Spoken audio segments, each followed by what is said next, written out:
mooy mën a indi leneen mu ne kon sant leen yàlla bu baax am ngeen tawfeex ju rëy ndax xasaayid yi mooy sëñ bi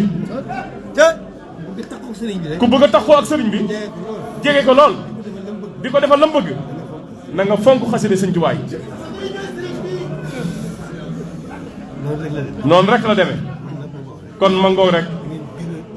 na ngeen gën a sant yàlla ci li ngeen am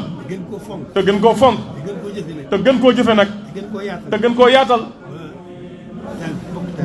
ba bokk taaliba yëpp xaj ci